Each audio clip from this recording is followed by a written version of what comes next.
They are economic measures that governments describe as trade policy, while actually deploying tactics that in any other context would be recognized as acts of war. On January 26, 2026, American President Donald Trump threatened to impose 100% tariffs on all Canadian exports to the United States unless Canada abandoned its recently signed trade agreement with China. The threat was presented as a negotiating position designed to protect American economic interests from Chinese circumvention of U.S. trade restrictions. But the mathematics of a 100% tariff reveal something that most analysis has missed. This was not a negotiating tactic designed to extract concessions. This was an economic blockade designed to force total Canadian capitulation to American demands or to destroy the Canadian economy in the attempt. A 100% tariff means that every dollar of Canadian goods sold in the United States would incur an additional dollar of tax. A car manufactured in Ontario for $40,000 would cost American consumers $80,000. Lumber from British Columbia, priced at $500 per thousand board feet, would cost American builders $1,000. The economic effect would be to make virtually all Canadian exports economically non-viable in American markets. This is not trade negotiation. This is economic siege warfare, using tariff mechanisms to achieve what military blockades accomplished in previous eras, forcing an adversary to choose between capitulation and economic destruction. Most people believe that economic disputes between allied countries are resolved through negotiation and compromise. The assumption is that the United States would not deploy measures against Canada that would be equivalent to acts of war, because the two countries share the longest undefended border in the world, and because their economies are deeply integrated through decades of trade agreements. That assumption reflects an understanding of international relations that no longer describes how the United States conducts trade policy under Trump. The 100% tariff threat was not an opening bargaining position from which Trump expected to negotiate downward. It was a maximalist demand designed to force Canadian submission regardless of economic consequences. The immediate economic impact of 100% tariffs on Canadian exports would be catastrophic for industries that depend on American market access.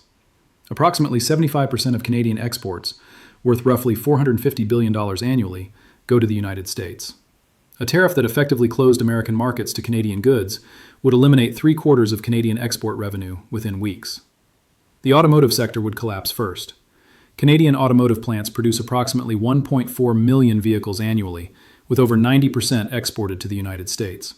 A 100% tariff would make these vehicles unsellable in American markets, forcing immediate plant closures and eliminating approximately 125,000 direct manufacturing jobs, plus another 250,000 jobs in parts suppliers and related industries. The aerospace sector would follow within months. Canadian companies produce components for Boeing and Airbus aircraft, parts for business jets, and systems for defense contractors. A 100% tariff would make Canadian aerospace components twice as expensive as alternatives from other countries, triggering contract cancellations and production relocations that would eliminate roughly 85,000 Canadian aerospace jobs. The energy sector would face immediate disruption despite being partially exempted from previous tariff rounds. Canada exports approximately 4.3 million barrels of oil daily to the United States, providing heavy crude that American refineries are specifically designed to process. A 100% tariff would double the cost of Canadian oil, forcing American refineries to either accept massive cost increases or attempt to source alternative heavy crude from Venezuela, Mexico, or the Middle East at prices that would still be higher than pre-tariff Canadian supply. The forestry sector would be devastated within weeks. Canadian lumber supplies approximately 30% of American construction materials. A 100% tariff would double lumber costs for American homebuilders. But it would also eliminate the market for Canadian forestry companies that employ over 200,000 workers in communities where forestry represents the primary economic activity. The agricultural sector would face permanent destruction of markets that took decades to develop. Canadian beef, pork, wheat, and canola compete in American markets based on quality and logistics advantages.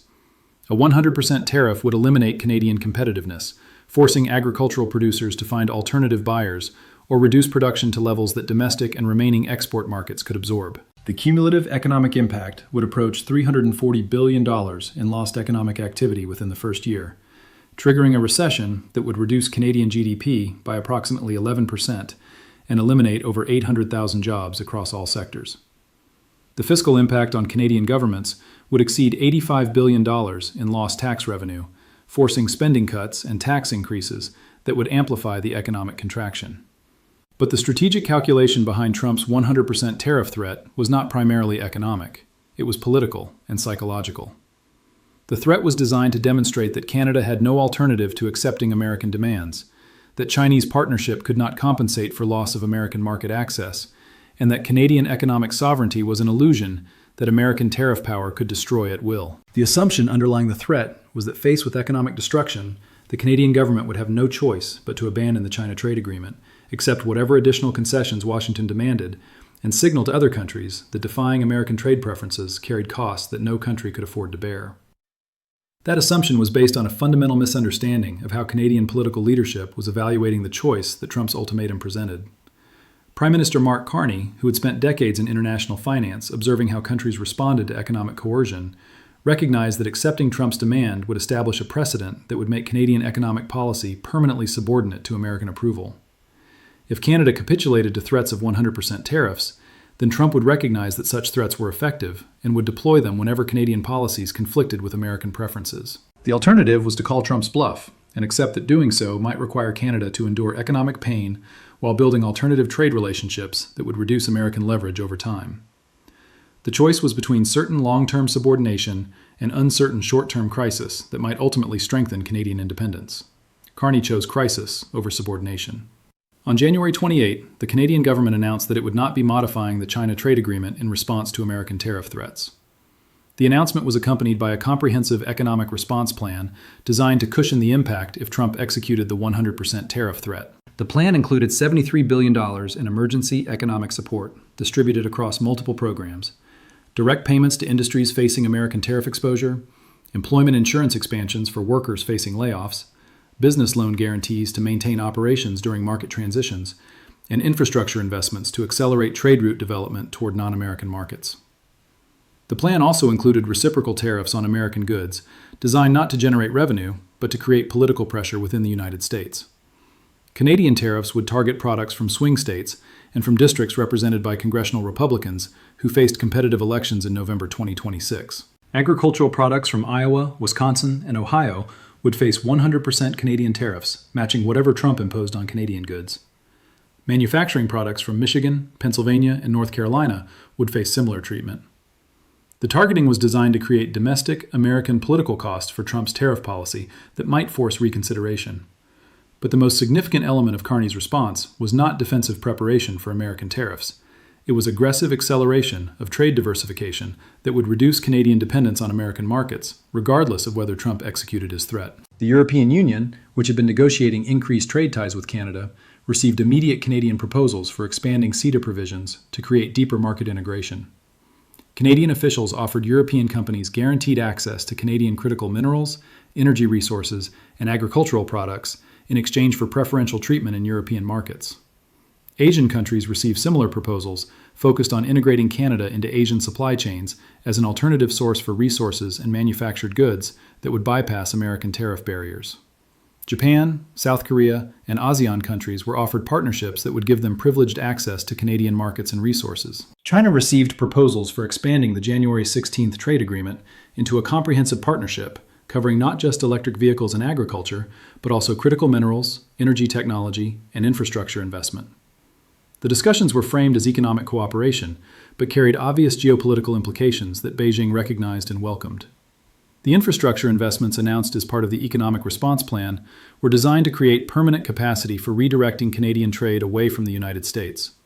The Port of Churchill expansion would create Arctic shipping capacity connecting Canadian resources directly to Asian markets. The Prince Rupert Port development would increase Pacific Coast capacity for handling Asian trade.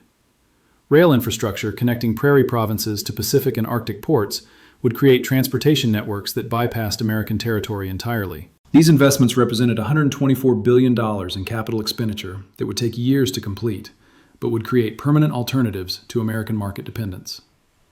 The message to Washington was clear. Trump's tariff threats were accelerating exactly the diversification that American policy should have been trying to prevent. The corporate response revealed how quickly business communities adapt when governments signal that economic relationships are being fundamentally restructured. Canadian companies that had built North American supply chains began announcements of major restructuring initiatives. Automotive parts manufacturers announced plans to establish operations in Mexico and Europe that would serve markets outside the USMCA framework.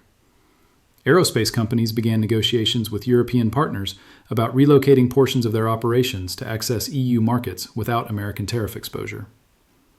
Food processing companies started discussions with Asian buyers about direct supply relationships that would bypass American distribution networks. Each corporate restructuring announcement represented permanent capacity leaving North American integrated production systems. These were not temporary adjustments that would reverse if Trump moderated his tariff threats. These were strategic relocations driven by recognition that American trade policy had become too volatile to support long-term investment planning. The American business community's reaction to Trump's 100% tariff threat revealed deep concern about the economic impact on American industries that depended on Canadian inputs. The American Petroleum Institute warned that doubling the cost of Canadian heavy crude would increase gasoline prices by 60 to 80 cents per gallon in the Midwest. The National Association of Home Builders projected that doubling lumber costs would increase new home prices by $15,000 to $20,000. The American Automotive Policy Council estimated that tariffs on Canadian automotive components would add $2,800 to $3,400 to the cost of vehicles manufactured in the United States. These cost increases would be borne by American consumers and businesses, creating inflation that would undermine Trump's political support and economic policy objectives.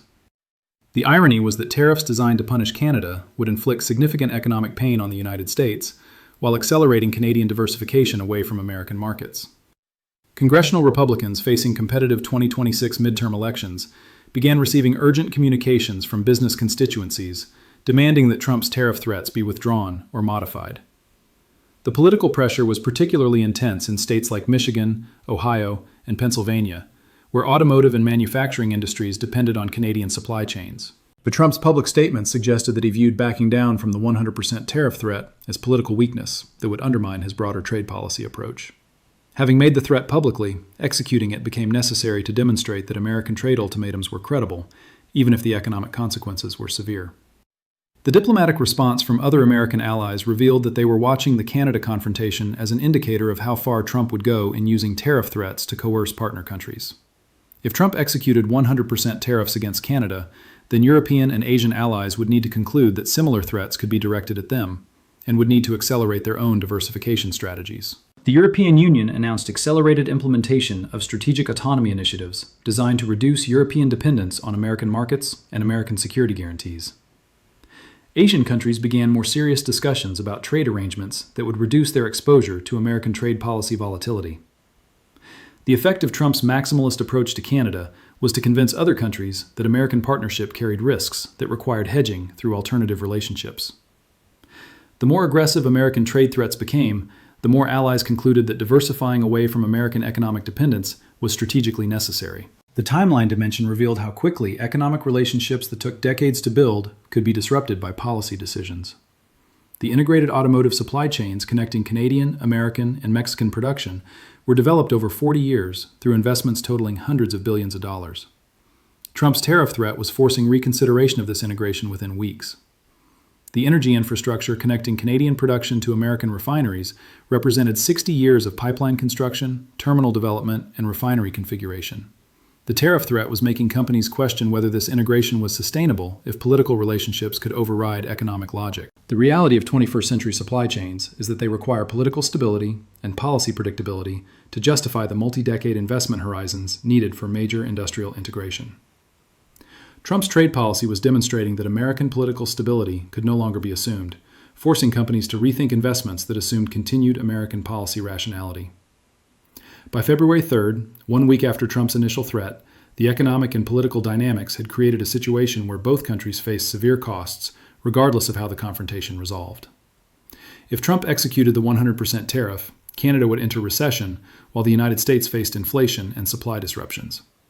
If Trump backed down, his credibility on trade threats would be damaged, and other countries would feel emboldened to resist American pressure. The optimal outcome for both countries would have been negotiated compromise, where Canada made modest adjustments to the China agreement in exchange for Trump withdrawing the tariff threat. But the domestic political dynamics in both countries had made compromise difficult. Trump could not be seen as backing down from his maximalist demands. Carney could not be seen as capitulating to American economic coercion. The situation revealed a fundamental problem with using economic coercion as a primary tool of foreign policy.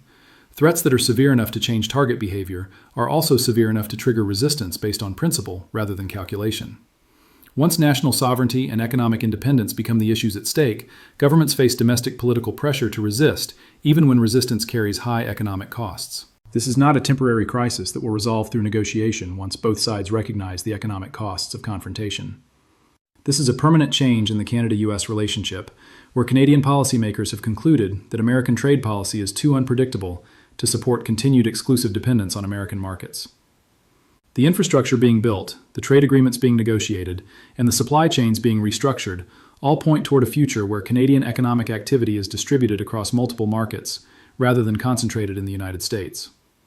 Even if Trump withdraws the 100% tariff threat, the diversification that the threat accelerated will continue, because Canadian officials now understand that American policy can threaten economic destruction whenever political winds shift. There is no returning to the pre-tariff relationship, where Canadian economic policy automatically accommodated American preferences because Canada had no practical alternatives. The alternatives are being built, the partnerships are being formed, and the recognition that American market access cannot be taken for granted is now embedded in Canadian strategic planning.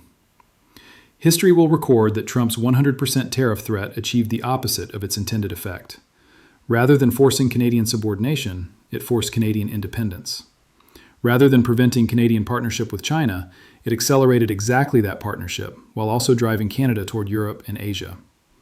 And the economic integration that had bound Canada and the United States for over a century is being deliberately unwound because one president decided that tariff threats were an appropriate tool for managing relationships with the closest ally America possesses.